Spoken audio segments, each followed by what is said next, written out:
Hello and welcome to Wise IAS. आज हम topic शुरू करने वाले हैं इंटरनेशनल ऑर्गेनाइजेशंस का। Yes, for your GS two exam, international organisations जिसमें कि इंडिया मेंबर है और ऐसी कुछ ऑर्गेनाइजेशंस जिसमें इंडिया मेंबर नहीं भी है, वो हमारे जीएस2 के लिए बहुत इंपॉर्टेंट है। स्पेसिफिकली हमें सिलेबस का पार्ट बनाकर इंटरनेशनल बॉडीज को दिया गया।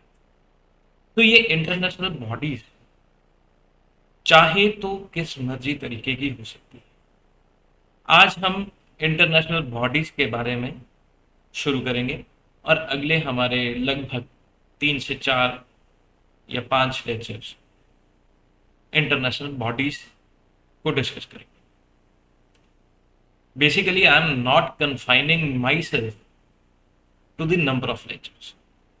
We are just trying to we are just trying to make as many as lectures जिससे कि आप सबको clarity, as much as information that is required for your UPSC examination, उतना हम इस लेक्चर में कम से कम डालें।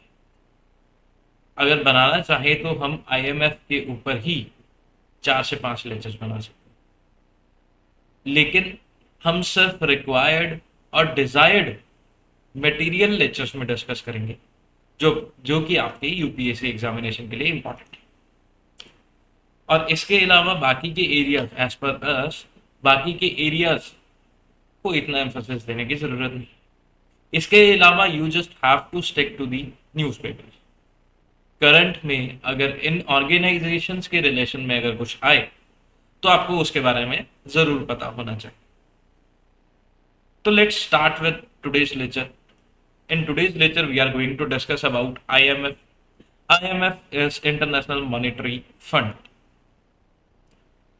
इंटरनेशनल मॉनेटरी फंड की अगर बात करें, the international monetary fund is an organization of 190 member countries, each of which has representation on the IMF's executive board in proportion to its financial importance, so that the most powerful countries in the global economy has the most voting power. तो एक IMF बनाया गया और हर एक organisation में एक executive body होती है। वो एग्जीक्यूटिव बॉडी का उस ऑर्गेनाइजेशन के डिसीजन मेकिंग प्रोसेस में बहुत बड़ा रोल होता है। तो आईएमएफ की जो एग्जीक्यूटिव बॉडी है, इस एग्जीक्यूटिव बॉडी में 190 मेंबर कंट्रीज है और हर एक मेंबर कंट्री का एग्जीक्यूटिव बॉडी में कुछ ना कुछ रोल है। अब वो रोल उस हर एक कंट्री का किस तरीके से, जितनी पावरफुल वो कंट्री है या जितना उसका आईएमएफ में कंट्रीब्यूशन है, उतना ही उसके पास वोटिंग राइट हो, उतना ही डिसीजन मेकिंग पावर को वो इन्फ्लुएंस कर सकेंगे। अब बात करते हैं ऑब्जेक्टिव्स ऑफ आईएमएफ। ऑब्जेक्टिव्स में आईएमएफ के बहुत सारे ऑब्जेक्टिव्स हैं। सबसे पहला है फॉस्टर ग्लोबल मॉनेटरी कोऑपरेशन, यानी कि ग्लोबल मॉनेटरी कोऑपरेशन में हमारे पास कुछ डेवलप्ड कंट्रीज है, हमारे पास कुछ अंडर डेवलप्ड कंट्रीज है और हमारे पास कुछ डेवलपिंग कंट्रीज। इन तीनों की अगर बात करें एज अ होल, मान लीजिए फॉर एन एग्जाम्पल, आप मान लीजिए आपका फ्रेंड सर्कल हो और उस फ्रेंड सर्कल में कोई ऐसा व्यक्ति होगा जो कि बहुत समर्थ होगा इन टर्म्स ऑफ मनी, और कोई ऐसा व्यक्ति होगा जो अपने रोजमर्रा के खर्चे भी ना चला सके। राइट? तो जो समर्थ इंसान है, जिसके पास बहुत पैसा है, जिसके पास अबंडेंस में है, जिसके पास बहुत अपनी नेसेसिटीज को पूरा करने के बाद भी पैसा बच रहा है, तो वो उस जरूरत वाले व्यक्ति को वो पैसा उधार ले सकता है ताकि जरूरतमंद व्यक्ति भी अपनी नेसेसिटीज पूरी कर सके। इसी तरीके से एक कोऑपरेशन जो है आपस में बनता रहे। और इसी तरीके से आईएमएफ की बात करें, हम आईएमएफ की बात करें तो मेंबर कंट्रीज में कुछ ऐसी कंट्रीज हैं जिनके पास कुछ पैसा स्पेयर पड़ा और कुछ ऐसी कंट्रीज हैं जिनको अपनी जरूरतों के लिए पैसा चाहिए, और वो कोऑपरेशन इस तरीके से चलेगा कि भैया जिनके पास स्पेयर पैसा है वो जरूरतमंद नेशंस को प्रोवाइड कर सके। To secure financial stability. अब फाइनेंशियल स्टेबिलिटी सिक्योर कब की जा सकती है? जब हमारे पास जितना हमारा खर्च है उतना हमारी आय भी हो, या उतना हमारे पास पैसा भी हो। अब फाइनेंशियल सिक्योरिटी को इंश्योर करने के लिए, फाइनेंशियल स्टेबिलिटी को इंश्योर करने के लिए आईएमएफ बहुत बड़ा रोल प्ले करता है। अब अगर कोई नेशन फाइनेंशियली स्टेबल नहीं होगा, उसके पास अपने प्रायोरिटी एरियाज के ऊपर खर्चा करने के लिए पैसा नहीं, तो क्या वो फाइनेंशियली स्टेबल रह पाएगा? बिल्कुल नहीं ना। तो फाइनेंशियल स्टेबिलिटी इंश्योर करने के लिए आईएमएफ से पैसा लिया जा सकता है। To facilitate international trade. अब इंटरनेशनल ट्रेड करने के लिए आईएमएफ का सहारा लिया जा सकता है। Promote high employment and sustainable economic growth, यानी कि एम्प्लॉयमेंट रेट जो है वो बढ़ जाए। और सस्टेनेबल इकोनॉमिक ग्रोथ का मतलब ये है कि ग्रोथ और साइड बाय साइड ग्रोथ के चक्कर में हम बाकी चीजों को नेग्लेक्ट ना करता है। That means your growth along with all the other things at par। किसी एक चीज की ग्रोथ कॉस्ट के ऊपर हम इकोनॉमिक ग्रोथ को चूज ना करें, तो हमारा सस्टेनेबल इकोनॉमिक ग्रोथ हो। इसलिए आईएमएफ यहां है। अब इसके लिए हम एग्जांपल लेते हैं। मान लीजिए आईएमएफ से कोई लोन नहीं लेता और किसी दूसरे अपने मित्र से, नेशन से, किसी दूसरे कंट्री से लोन ले लेता है। That could be on higher interest. For example और चाइना की डेट ट्रैप पॉलिसी आपने देखी। तो अगर इसी तरीके से चाइना हर नेशन का फायदा उठाता रहा, क्या वो पैसा जिस नेशन ने चाइना से लिया वो अपने नेशन में इकोनॉमिक ग्रोथ तो कर लेगा, पर क्या वो सस्टेनेबल है? नहीं। Next, and reduce poverty around the world. Poverty के रिड्यूस करेंगे, मैक्रो इकोनॉमिक ग्रोथ होगा। Macro is on extensive level, micro जब हम इंडिविजुअल लेवल पे सोचते हैं, और मैक्रो जब हम कुछ बड़े लेवल पे सोचते हैं। Polity advice and financing for developing countries. Developing countries के लिए पॉलिटी एडवाइस और उनको फाइनेंस करना। Promotion of exchange rate stability and an international payment system. तो आईएमएफ का function, one of the objective क्या है? एक्सचेंज रेट स्टेबिलिटी रहे, इंटरनेशनल पेमेंट सिस्टम एक डेवलप हो जाए ताकि पेमेंट का लेन देन आसान रहे।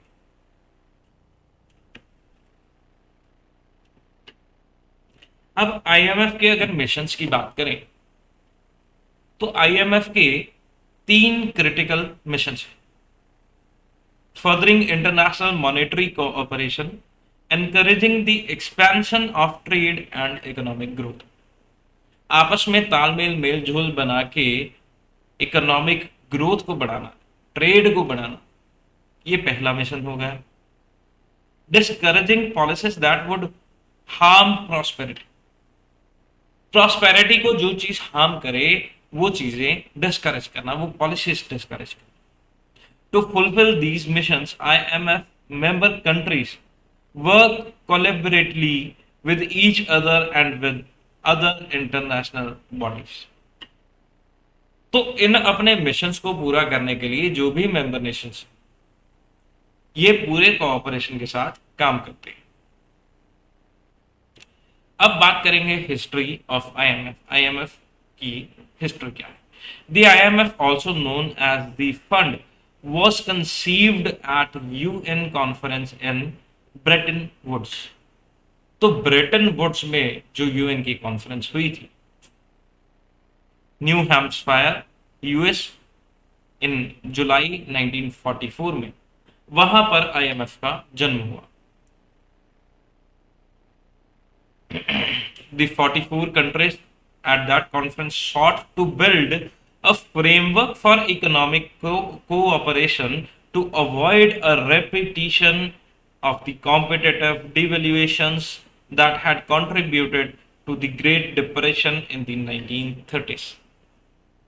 तब ग्रेट डिप्रेशन का जो चीजें कारण बनी थी उसके खिलाफ आवाज बुलंद करने के लिए या अपना कॉपरेशन बढ़ाने के लिए, ताकि ऐसा डिप्रेशन कभी जिंदगी में दोबारा ना हो।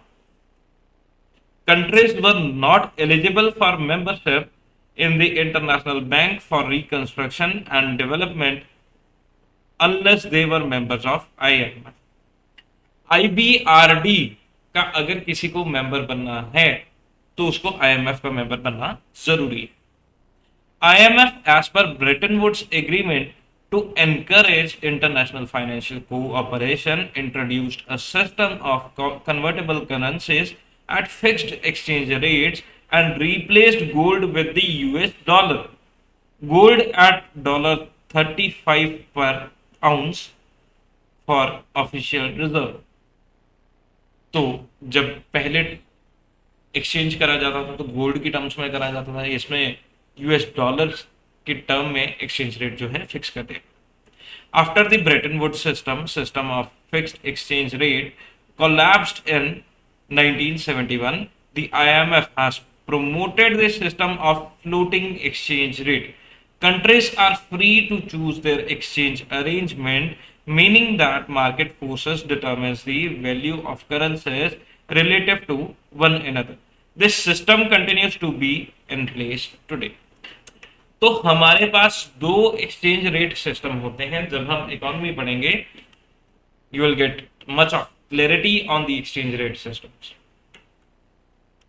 हमारे पास दो तरीके के एक्सचेंज रेट सिस्टम, एक फिक्स एक्सचेंज रेट सिस्टम और एक floating exchange rate system. Fix exchange rate system वो सिस्टम है जिसमें एक वैल्यू फिक्स कर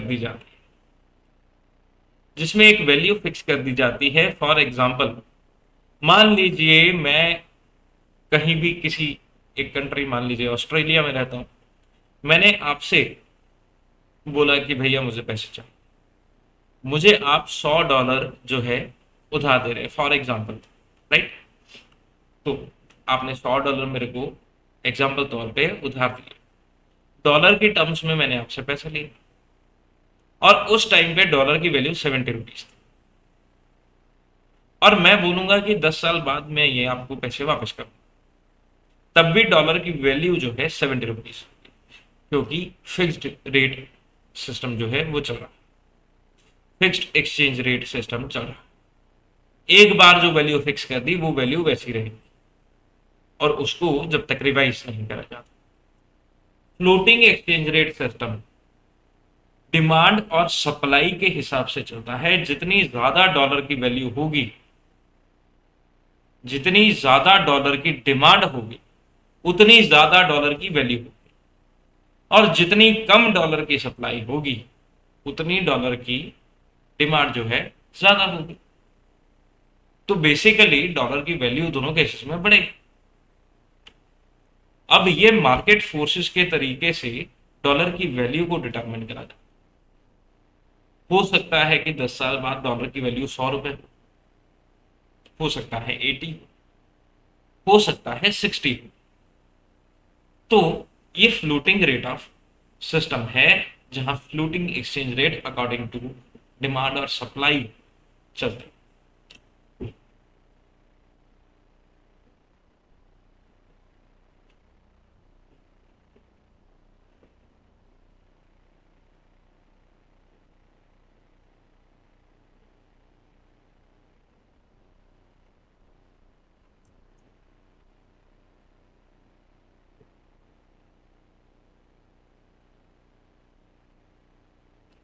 Then we were on history of IMF.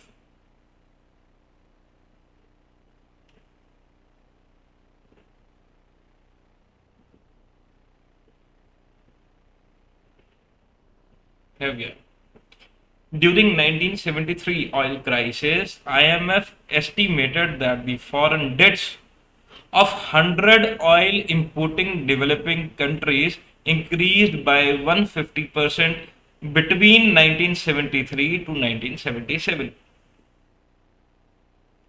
Complicated further by a worldwide shift to floating exchange rates, IMF administered a new lending program during 1974 to 1976. Oil crisis आ गया, IMF ने floating rate पे switch कर लिया और लोगों का, देशों का 150% से ज्यादा कर्ज जो है इसके लिए बढ़ गया। तो आईएमएफ के लिए एक तरीके से ये मुश्किल हो गई। एक नया program for the purpose of lending launch करा गया।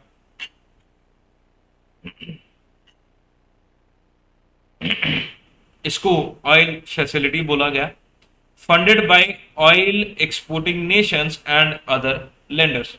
It was available to nations suffering from acute problems with their balance of trade due to the rise of oil prices। BOP crisis जिनका हो गया ऑयल प्राइसेस में इजाफा होने की वजह से।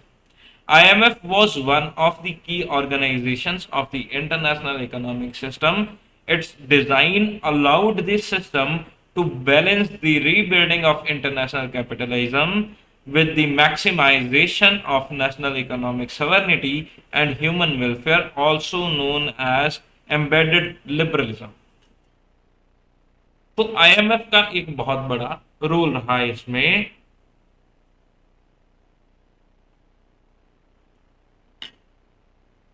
रीबिल्ड करने के लिए इंटरनेशनल कैपिटलिज्म, यानी कि जिनका बीओपी बहुत बिगड़ गया, बैलेंस ऑफ पेमेंट बहुत बिगड़ गया।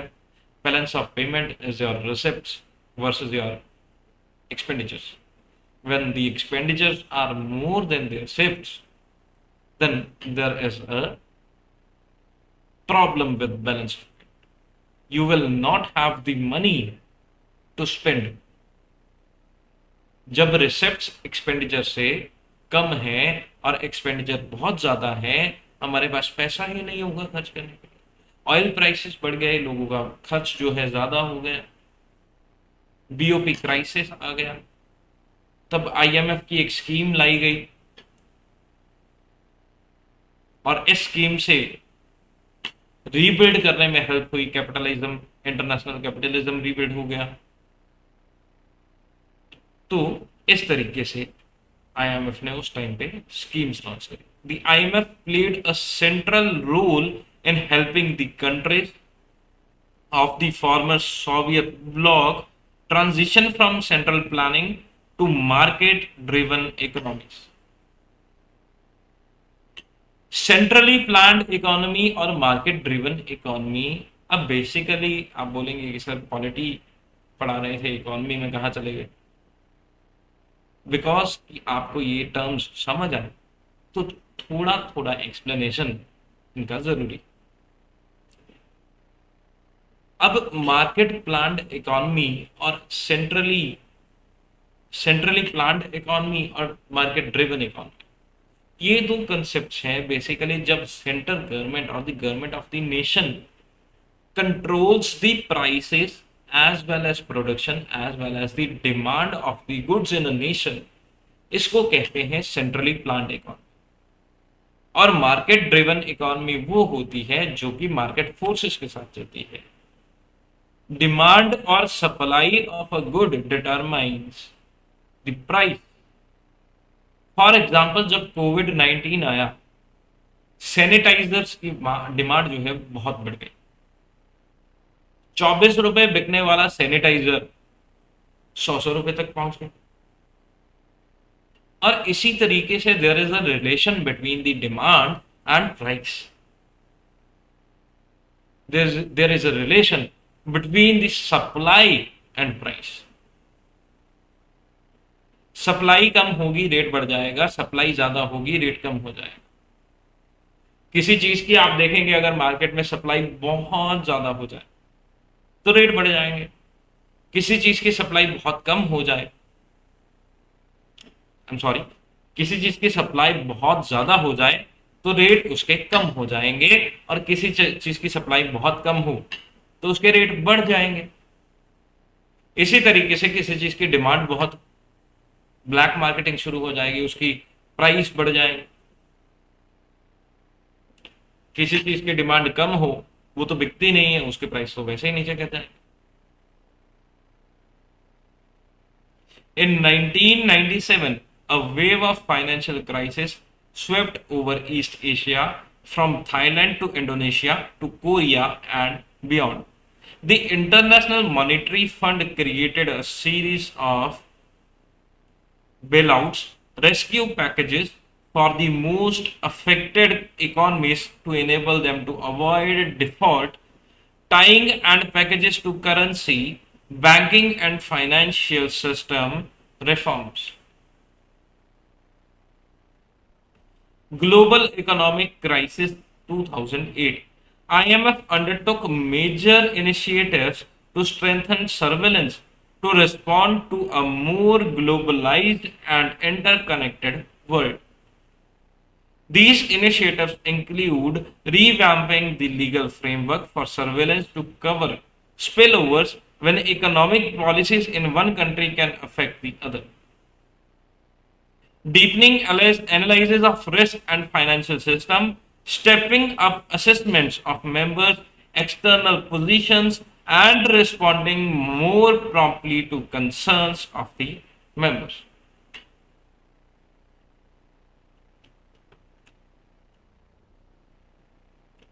अब आ जाइए functions of the IMF. Provides financial assistance. IMF provides financial assistance to provide financial assistance to member countries with balance of payment problems, BOP problems जब आ जाती हैं, तब फाइनेंशियल असिस्टेंस देता है IMF. The IMF lends money The IMF lends money to replenish international reserves, stabilize currencies, and strengthen conditions for economic growth. Countries must work. Countries must embark on structural adjustment policies monitored by the IMF. तो countries को उसी तरीके से चलना। Let me grab a sip of water, please.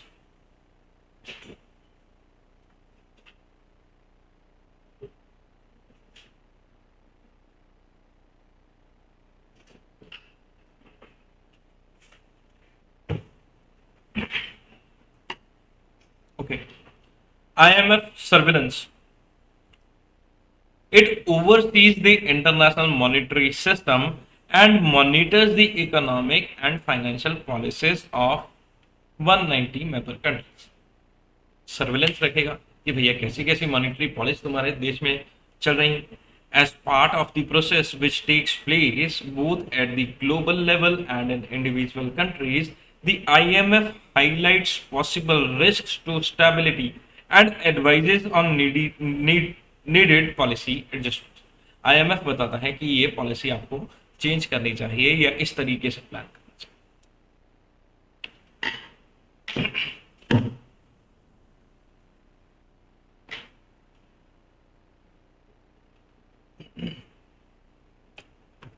Next is your capacity development. It provides technical assistance and training to central banks, finance ministers, tax authorities, and other economic institutions. इन सबको technical assistance जो है वो दिया जाता है। This helps countries raise public revenues, modernize banking system, revenue raise करने में, banking system को मॉडर्नाइज करने में, develop strong legal framework, improve governance, and enhance the reporting of macroeconomic and financial data. It also helps the countries to make progress towards the sustainable development goals, SDGs. अब देखेंगे IMF का setup क्या है। Board of governor होते हैं इसमें। It consist of one governor and one alternate governor for each member country.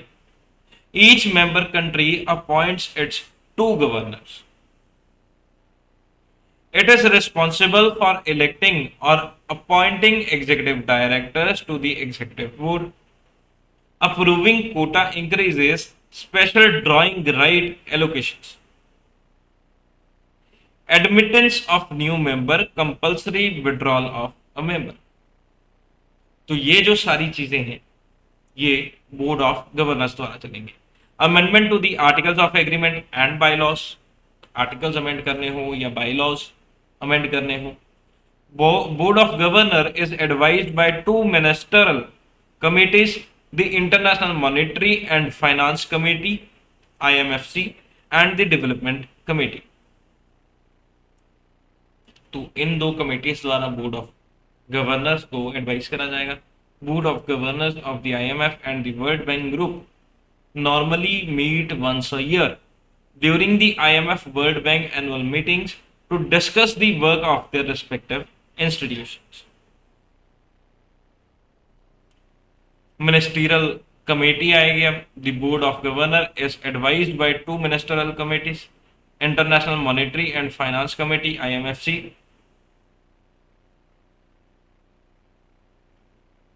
IMFC has 24 members drawn from the pool of 190 governors and represent all member countries.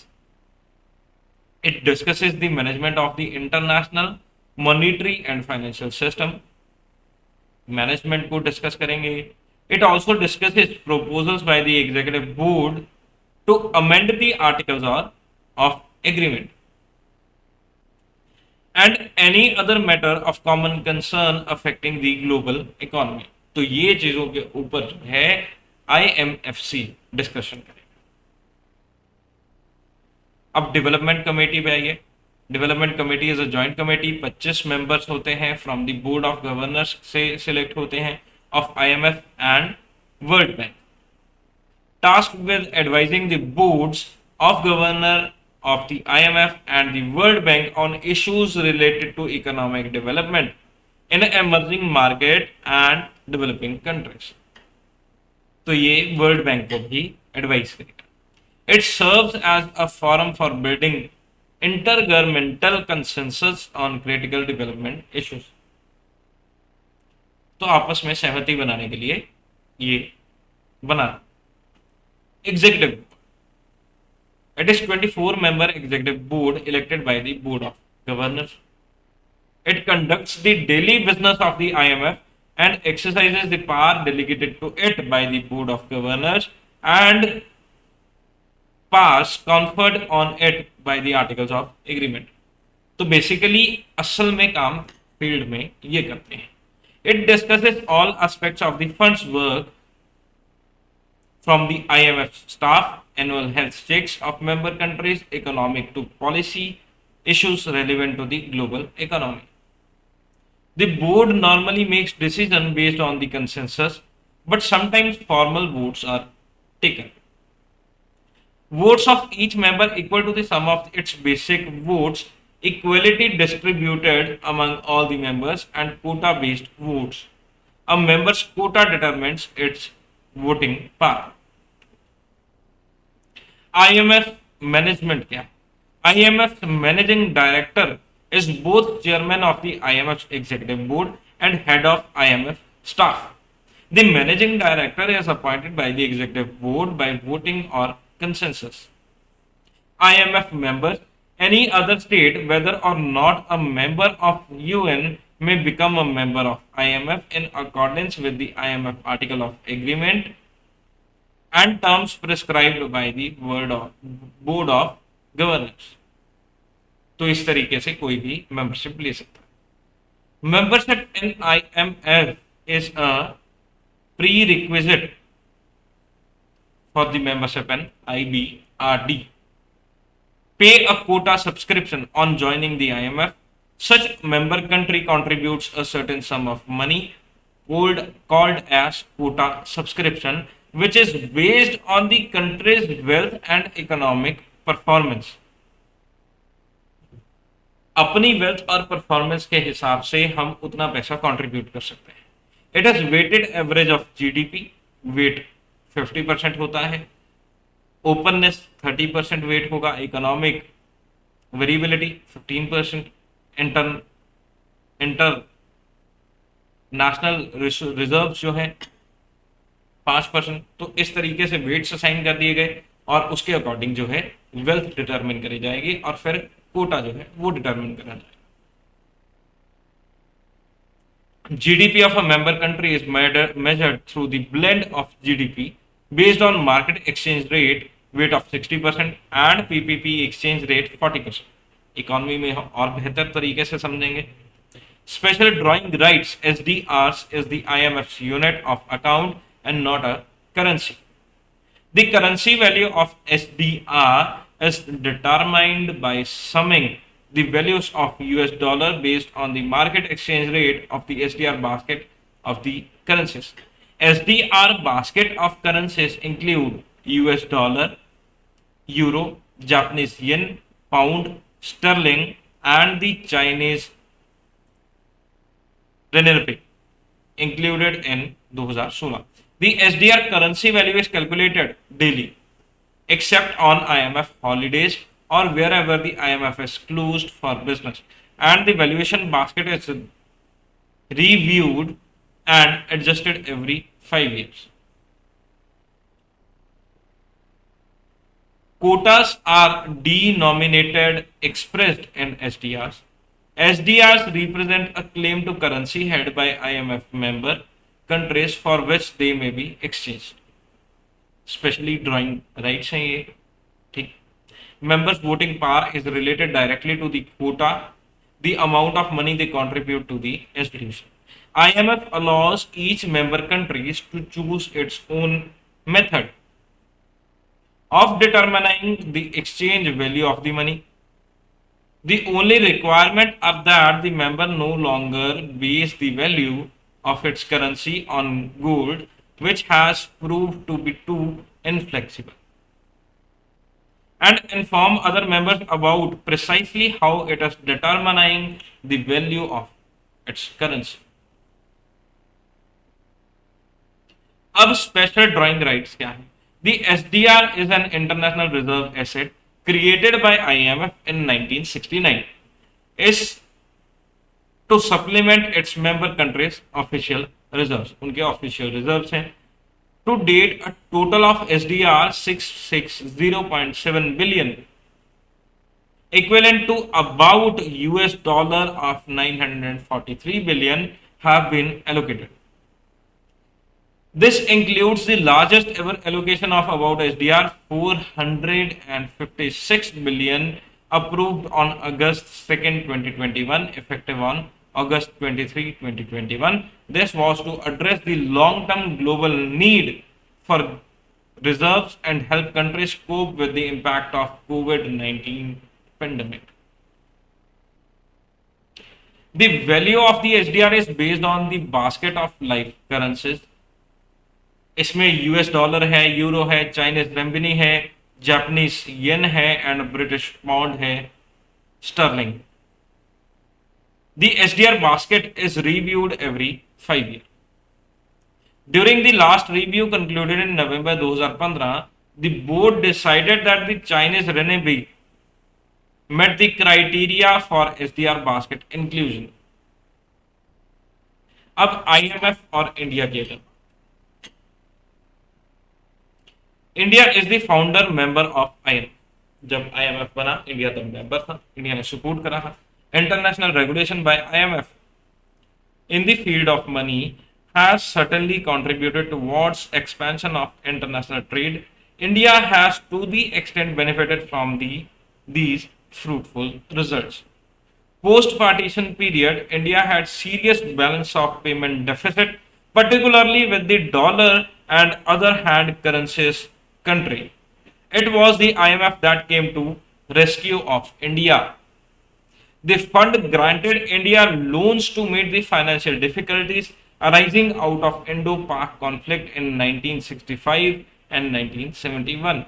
From the inception of IMF up to March 31, 1971, India purchased foreign currencies of the value of rupees 817.5 crores from the IMF, and the same have been fully repaid. Since 1970, the assistance that India as other member countries of the IMF can obtain from it has been increased through the setting up of a special drawing rights created in 1969. India had to borrow from the fund in the wake of steep rise in the prices of imports, food, fuel, and fertilizer. In 1981, India was given a massive loan of about 5,000 crores to overcome foreign exchange crisis resulting from the persistent deficit in balance of payment on current account. India wanted large foreign capital for various river projects, land reclamation schemes, and for the development of communication. Since private foreign capital was not forthcoming, the only practicable method of obtaining the necessary capital was to borrow from the International Bank for reconstruction and development. India has availed of the services of specialists of the IMF for the purpose of assessing the state of Indian economy. In this way, India had the benefit of independent scrutiny and advice. The balance of payment position of India having gone out of gear on account of the price escalation since October 1973, the IMF has started making available of the facility by setting up a special fund for this purpose.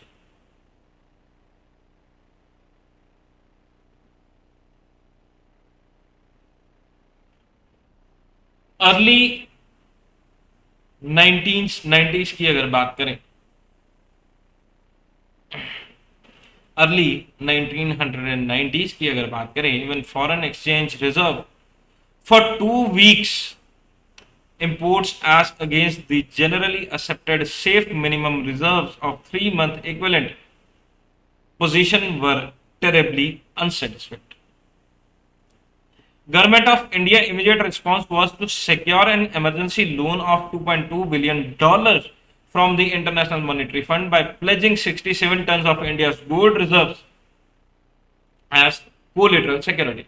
India promoted IMF to launch several structural reforms like devaluation of Indian currencies, reduction in the budgetary and fiscal deficit, cut in the government expenditure and subsidy, import liberalization, industrial policy reforms, trade policy reforms, banking reforms, financial sector reforms, privatization of public sector enterprises, etc. in the coming years. अब India ने जब ये financial crisis आया 1990s की early stage में ही आ गया था, हमारे पास 2 हफ्ते के लिए भी हम एक्सपोर्ट्स को पे ऑफ कर दें ऐसा भी पैसा नहीं था, ऐसा फॉरेन रिजर्व नहीं था।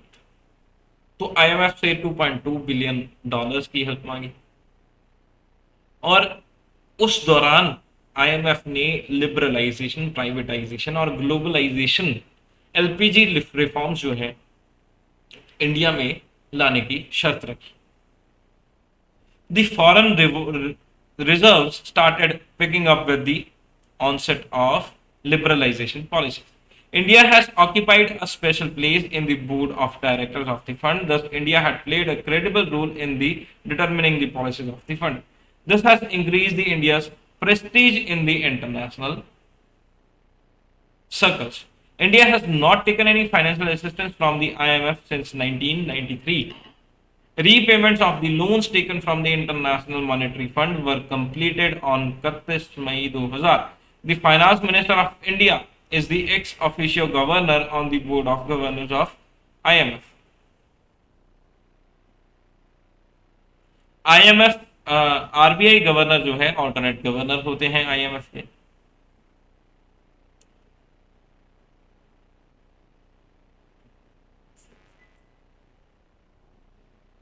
India's contribution in the London summit of the group of 20 G20, a decision was taken to triple the IMF lending capacity up to $500 billion. In pursuance of this decision, India decided to invest its reserve initially up to $10 billion through the notes purchased agreement and subsequently up to US dollar 14 billion through new arrangement to borrow. As on 7th April 2011, India has invested SDR 750 million through 9 note purchase agreements with the IMF.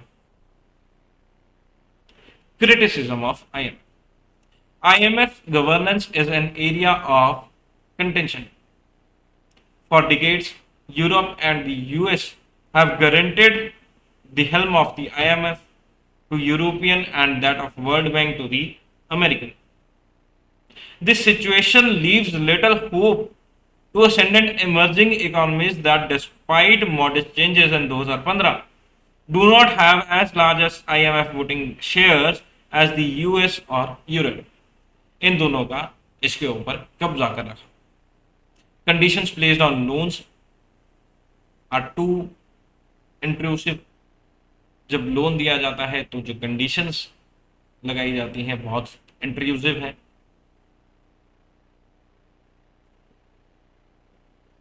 These include fiscal and monetary policies, including such issues as banking regulations, government deficits, and pension policy. Many of these changes are simply politically impossible to achieve because they would cause too much domestic opposition. IMF imposed the policies on countries without understanding the distinct character of the countries that made those policies difficult to carry out, unnecessary, or even counterproductive. Policies were imposed all at once rather than in an appropriate sequence. सारी एक बार में लगा दी जाती. IMF demands that the country it lends to privatize government services rapidly. भैया समय तो सोच के करेंगे, एक के बाद एक करेंगे. आप कह रहे हैं कि तुरंत हो जाए, ऐसा तो नहीं होगा. It results in blind faith in the free market that ignores the fact that the ground must be prepared for privatization. Status of IMF reforms. Quota reforms as a part of the 14th General Review of Quotas, those others, India's total quota has been increased to SDR 114.4 million from SDR 5821.5 million. India 8th largest quota holder है.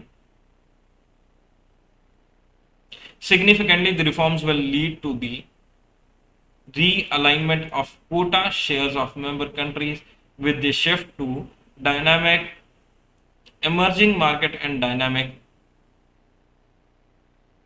countries, both exceeding 6% while protecting the voting share of the poorest member.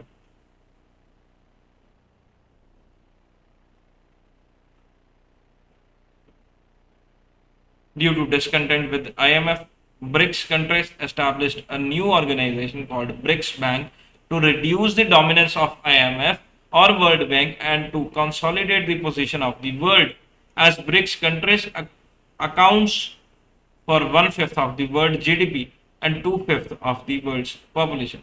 It is almost impossible to make any reform in the current quota system as more than 85% of the total votes are required to be make it happen. The 85% of vote does not cover 85% countries, but countries which have 85% of the voting power. Only USA has voting share of around 17%, which makes it impossible to reform quota without the consent of the developed countries. 2010 quota reforms approved by Board of Governors were implemented in 2016 with delay because of the reluctance from US Congress as it was affecting its share.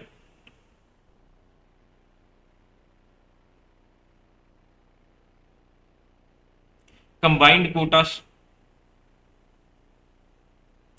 it increased 6% quota share from developing countries and reduced some share of the developed in overrepresented countries. More representative executive board 2010 reforms also included an amendment to the articles of agreement established in all elected executive board, which facilitate a move to more representative executive board. The 15th General Quota Review is in process, provides an opportunity to assess the appropriate size and composition of the fund's resources and to continue the process of governance reform. तो इस तरीके से IMF एक बहुत important जो part है वो play करता है। आईएमएफ सबसे ज़्यादा इम्पोर्टेंट ऑर्गेनाइजेशन, बहुत पुरानी ऑर्गेनाइजेशन है, मॉनेटरी अफेयर्स में डील करती है, डोमिनेंस यूरोप और यूएस की है, इस वजह से एक नया ब्रिक्स बैंक बना दिया गया। वोटिंग राइट्स जो है वो इन अकॉर्डेंस टू कंट्रीब्यूशन है। तो this was all for today's lecture. See you in the next lecture.